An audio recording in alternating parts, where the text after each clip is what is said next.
First off, Dr. Carson, to you, you say you are in favor of a tax system, I guess akin to tithing, sir, with a flat tax rate of up to 15%, because you said, if everybody pays this, I think God is a pretty fair guy, so tithing is a pretty fair process. But Donald Trump says that is not fair, that wealthier taxpayers should pay a higher rate because it's a fair thing to do. So whose plan would God endorse then, Doctor? Yours or Mr. Trump's? Well, you know, when I say tithing, I'm talking about the concept of proportionality. Right. Everybody should pay the same proportion of what they make. You make $10 billion, you pay $1 billion. You make $10, you pay $1. You get the same rights and privileges. I don't see how anything gets a whole lot fairer than that. In the first debate, they asked a similar question. They said, has God spoken to any of you guys? And now they say, well, which tax plan would God prefer? Can you imagine that question being asked at a Democratic debate?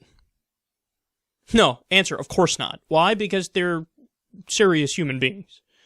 Even the ones who I'm not that fond of. You know, I look at Hillary Clinton, I see a massive sellout to the establishment, and she's going to continue business as usual. She'll be, at best, a center-right corporatist Democrat. But that's not even, she wouldn't be like, what are you saying? What does that mean? What are you doing? God? You want to bring God into this conversation. Now stop and think how Americans would react if that question was asked in any other country. Imagine that was asked in Iran. Does Allah support your trade plan?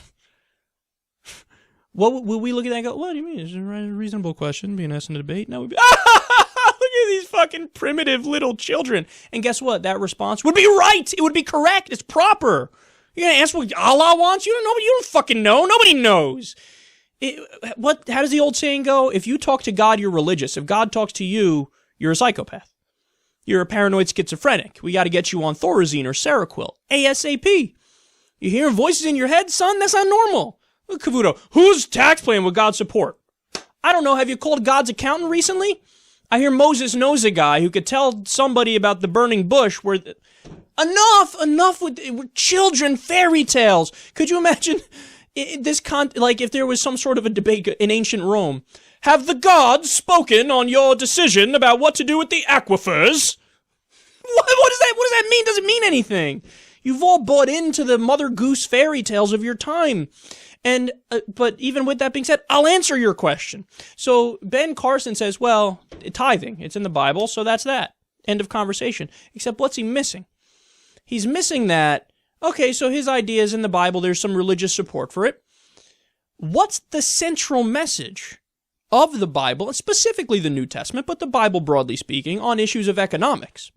Now, on virtually every topic, the Bible is totally contradictory. You can support war and genocide and slavery and all types of horrific stuff with the Bible. That's all that's in there. But there's some other issues where it's not contradictory. There aren't really two sides. There's one side to it. One of those things is immigration, where you're supposed to treat the sojourner, as they call you in the Bible, good no matter what. Are the Republicans pro-immigrant? Yeah, so they're a little unbiblical there. But on economics, are you kidding me? Jesus was a communist before communism existed. Let me give you some details on this, not just from the New Testament, also some from the Old Testament here. Luke 18:25. For it is easier for a camel to go through the eye of a needle than for a rich person to enter the kingdom of God. Let me decode that. If you're rich, you ain't getting into heaven. James 5, lines 1 through 6. Come now, you rich. Weep and howl for the miseries that are coming upon you. Your riches have rotted, and your garments are moth-eaten. Your gold and silver have corroded, and their corrosion will be evidence against you, and will eat your flesh like fire. In layman's terms, you're rich, you're going to hell.